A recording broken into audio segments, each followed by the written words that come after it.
Hey everyone, it's Jess with Sassy Goat Soaps. I know it's been a hot minute since I've done a video. A couple of reasons for that. It is the end of July and summer is my super duper busy season with my full-time job. Second, my son plays showcase baseball and we are out of town most of the summer, and not just for a Saturday and Sunday. We just got back from a tournament that we left on Tuesday, and then we got home the following Tuesday. So we've been super duper duper busy. And third, I usually take a break from markets and events during the summer because A, it's just too darn tootin' hot down here in North Carolina and I can't deal with the heat. And I need a break from going from winter season to prep season in January and February, and then market season gears back up in March. And I do market almost every Saturday, March, April, May, and into the first week of June. So I haven't been doing much, but I have completed all of the fall soaps. All of the 2021 fall release soaps are on the curing rack behind me. I'll be releasing that, I think, August the 28th. And believe it or not, you're like, August, that's summer. But, you know, fall's just around the corner. And if you look at it, almost all retail stores have all their fall stuff by the end of August and the beginning of September. But the reason I'm releasing it a little bit early is because I will be at the Apex Farmers Market April 28th. Then I won't be back there until September 25th because of vacation and other things. So, anywho, today I am making my sore muscle salt soaks. And one of the reasons I'm doing this video is because I entered sore muscle salt soaks on YouTube and it came up with one or two, apothecary, soaper, bath people, but most of them were athletic trainers and people as such talking about bath salts. So I wanted to do a video for use of those those of you in this industry who make bath salts or want to make bath salts to sell. And I wanted to go over the ingredients and talk about the ingredients so you would understand why. So it's not going to be super duper fancy video. None of my videos are. I don't do any elaborate, intros or wording or anything like that. I just don't. These are just straightforward videos. So, but I hope that you will get some use out of this. So today I'm making my sore muscle salt soak. We're going to start with Epsom salt. You can get this at any store. I get mine at Walmart. You can get them at any pharmacy, Walgreens, CVS, most grocery stores. Epsom salt is actually not a salt. It is magnesium sulfate. And it is wonderful. It is a vegan. It's a plant food. And it is great for minor sprains and bruises. Oftentimes, we are deficient in magnesium, which can cause fatigue in our muscles and cause the tiredness. But magnesium also helps to draw out lactic acid. So if you're an athlete or you have an athlete, part of daily care for an athlete is an Epsom salt bath. Even if you can't do it every day, every other day, this will help tremendously with the fatigue, pulling out toxins, and pulling out lactic acid. A lot of times athletes will get injuries because their muscles are just fatigued and sore, and they start breaking down their mechanics, or they just mentally will get fatigued from physically being fatigued. So having Epsom salt baths daily, if not every other day, is very beneficial to athletes or to people who are very active. So, and I'm going to give you the recipe and I'll put it down below because there wasn't a recipe either, and I'm all about helping people. So this is going now, and I've got my Pyrex mixing bowl here just so you know everything's been cleaned, first of all, but then I've wiped everything down with my alcohol there. So I am actually doing this in grams because the recipe I originally got was in cups, but I put it to grams and I've tweaked it. So I'm doing 738 grams of Epsom salt. And sometimes it'll just get a little chunky. I'm just breaking it up. So 700, and I'm sitting down and standing up because my back is bothering me. I'm sorry, there was something in my bowl. I was packing orders earlier, and it looks like a tiny particle of my shred must have been floating around. So here we are, 738 grams.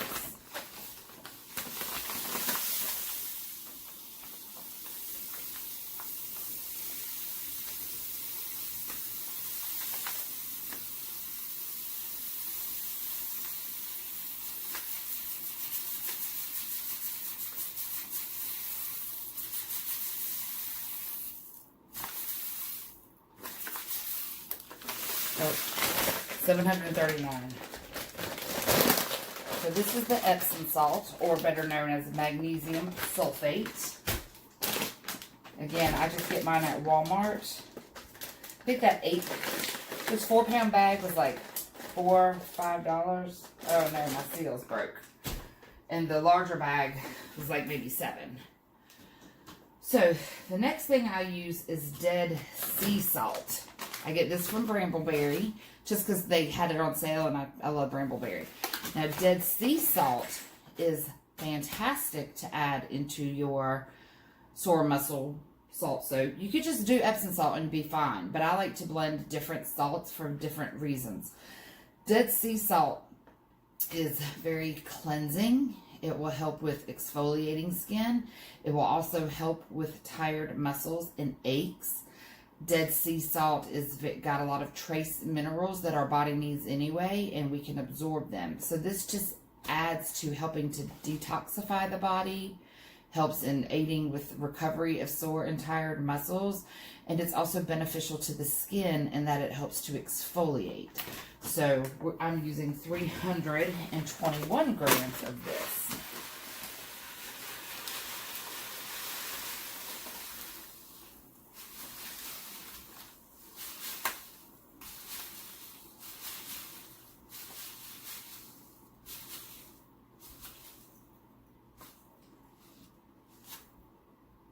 Yep, 321 on the dot. And this is coarse, just because it'll melt in the water. Now, lastly, I'm using pink sea salt. Pink sea salt comes from volcanic sediment, and it contains over 84 trace minerals that our body needs.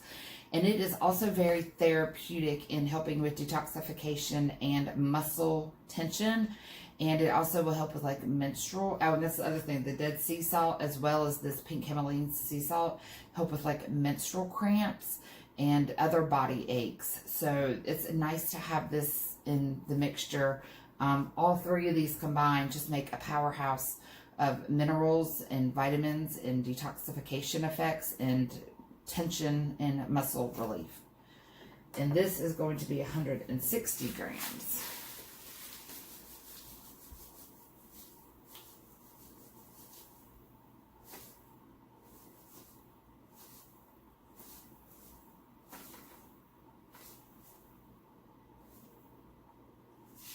And again, I purchased this from Brambleberry, but you can get it at Amazon. I've even seen the San Francisco Salt Company sometimes at like TJ Maxx or Home Goods. So you can get it anywhere. And I'm just going to give this a good whirl. And again, you can use any combination you want. You can just use Epsom salt. If you're just doing it for yourself, you can add the Dead Sea Salt. You can add the pink sea salt. You can even add dentric salt, which I have done before in the past. So I am tweaking this a little bit because I'm not adding the dentric salt to it. That's just a really fine, refined type of salt that, again, just has minerals and whatnot. So, now I put some other things in my salt soak for various and sundry reasons. Oops. So put this back on here. I use baking soda. Again, nothing fancy about baking soda. Got this at Walmart. Baking soda is baking soda. The reason to use baking soda is it helps to detoxify, and it's also very calming for your skin. Baking soda can help to calm any type of skin, inflammation, rashes, and so it's calming on the skin, and it also helps with detoxification. And then I use essential oils. It does help absorb some of the essential oils so they're not just floating on top of the water. So we are going to use 50 grams of baking soda. That's almost 2 tablespoons is actually what this comes. 50 grams is, if I would have filled them full, 2 tablespoons. So we've got the baking soda. And last but not least, I put a little bit of colloidal oatmeal in mine. The reason I do this is all my products, I try to make them healing. I try to make them therapeutic. I use things that try to be all natural and holistic. I want each of my products to have a purpose. I'm not saying it's not okay just to make fun things, because I do. I make plenty of fun things. But when I'm doing like my essential oil roller balls, or my herbal warming muscle rub, or my cooling muscle rub, or my soothing salve, or my bath salts, I do them with intent. I do them with a purpose. They're meant to be fun and therapeutic. Colloidal oatmeal is great for skin. It helps ease like eczema, psoriasis, itchy skin. And so it's just an added benefit. If you're going to be in the tub, I want you to be able to get multi-benefits out of it. So using colloidal oatmeal will just aid in that. It can help soothe your skin. So say you've been working out in the heat outside and you got a little bit of thigh chafing, or summertime and you've got bug bites, or it's wintertime and your skin's just dry. Well, colloidal oatmeal will help with all of that. So, and you don't have to use much. I'm using like 15 grams. You can add more if you want, but 15 grams for me. You can see here on the video how much 15 grams is. It's a pretty substantial amount.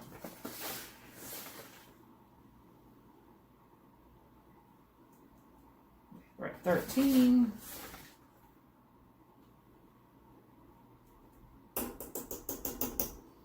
14. Oh, I'm getting all over the table. 15. All right, so ding, ding, ding. 15 grams. And again, you can see that's a pretty substantial amount of colloidal oatmeal. Let me just wipe up my mess here. Try to be clean whenever I'm doing things. All right, so we're going to give all this a whirl. And it's easier to use a whisk than a spoon. I've just found that it's easier. It helps all the stuff get stirred up. It can still go through the...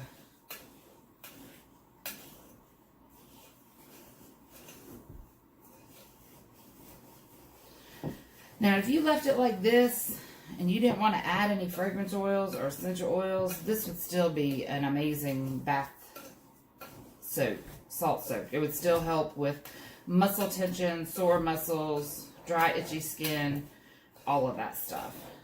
And another interesting thing about magnesium, oftentimes when you can't sleep, you have insomnia, it's due to a deficiency in magnesium. We don't get enough magnesium in our diet. So doing a nice soak before bed can help with promoting sleep and helping you to stay asleep.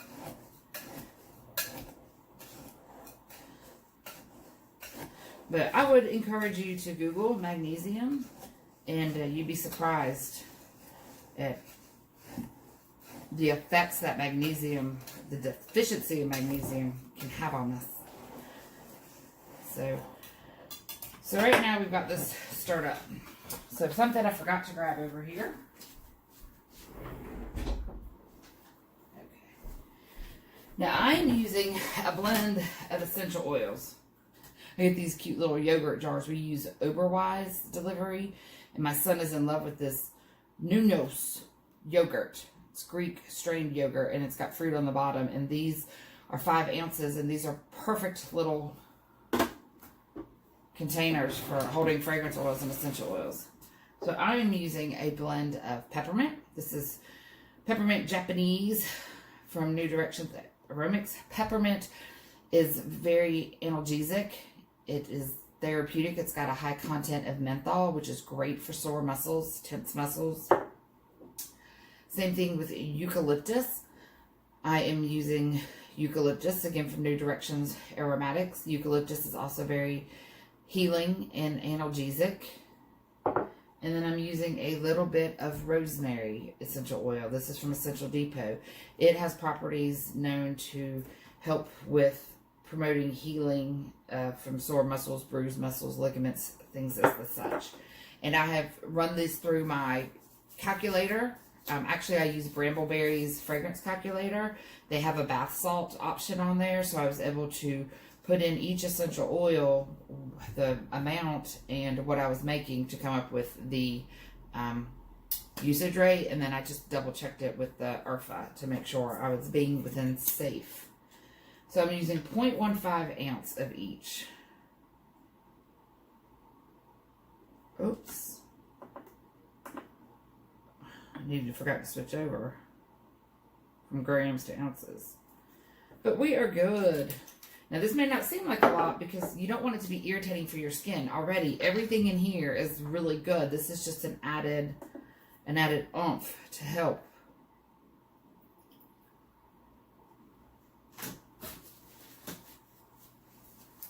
These essential oils will just add a little bit of extra. But you don't want to have any issues with your skin.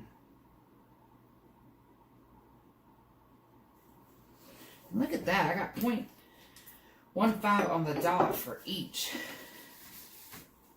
And now there's a little trick that you can use. You can take like a popsicle stick and hold it over the opening, and that'll help pour straight in. But I'm just honestly too lazy. I didn't do that.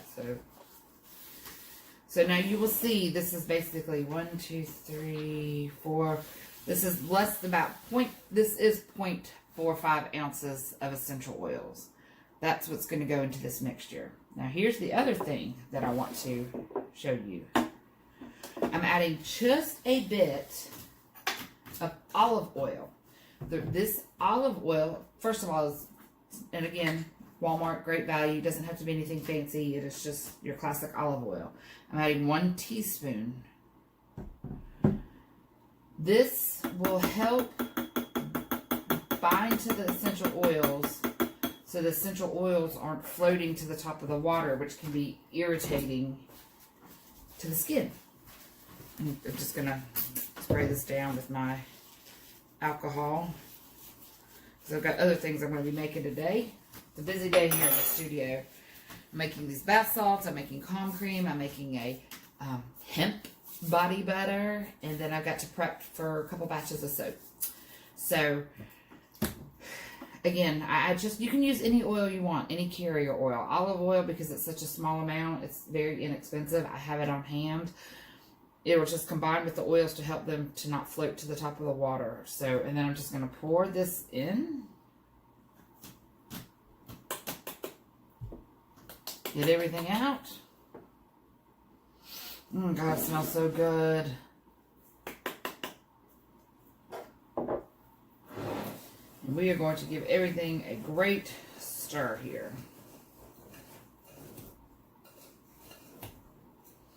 Now, in the past, I had added calendula flowers and peppermint leaves, dried, of course, to the mixture. But my son uses this. I told you, he's an athlete, and he uses this. I make a huge batch for him, like a double batch of this, and store it in a airtight Tupperware container, and he uses it quite frequently, if not daily, every other day. And he didn't like, he's like, Mom, next time you make that, can you just leave the leaves out of it? You know, whatever that green stuff is, the peppermint. He's like, yeah. He's like, I don't like that in the water. And, you know, it makes it look pretty, but I'm more focused on the function of the product. And so I thought, well, if he doesn't like it, there's probably other people that don't. Some people might not mind it, but I want to appeal to the masses more. And that's the same thing with my soap. I think botanicals on top of certain soaps just look pretty. I mean, you can easily get them wet the first time and pull them off. But my mom doesn't like that look. And she was like, oh, I was looking through your business Facebook page the other day and saw some pictures. And I was like, what is that on top? And then she goes, I realized it was botanical. She goes, it just looks weird. So I'm like, well, to each their own. But again, soap, you can easily get it wet and just pull the botanicals off the top. This, you're sitting in it. So I've decided to omit the peppermint, and I've decided to omit the calendula. Which those combined, which is some of the stuff, even though it's dried, when you get it in the water and mix with the salt, it could pull out some additional properties, but not enough. So again, you just want to make sure this is really well mixed. Oh my gosh, it smells so good. So good. Now, the salts and the magnesium will pull in moisture. And if you put this in a jar or a bag or something right away, it might get wet and then get rock hard, and it will make it difficult to scoop out or shake out. So what I do,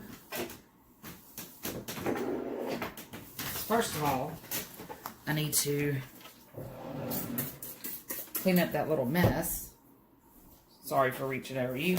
I always keep a spray bottle handy. It's so great.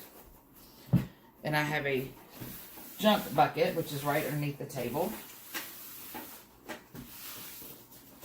And I just always, it's just like when I cook, I always keep my workspace clean. It makes it easier and just cleaner. So I have this big tray right here.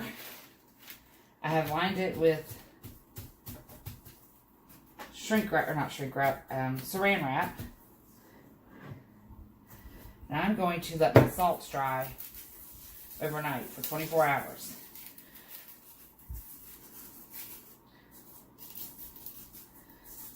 This will help with packaging so it won't clump up.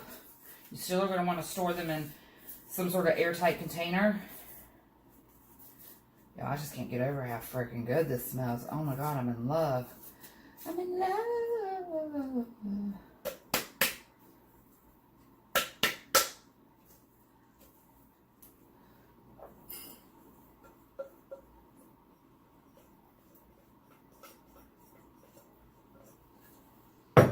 And just spread them out evenly so they can dry evenly.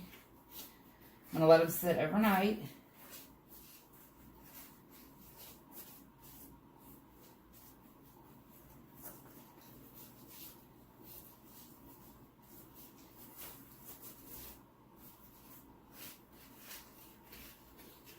And it is important to kind of make sure that they're spread out evenly so it can dry evenly.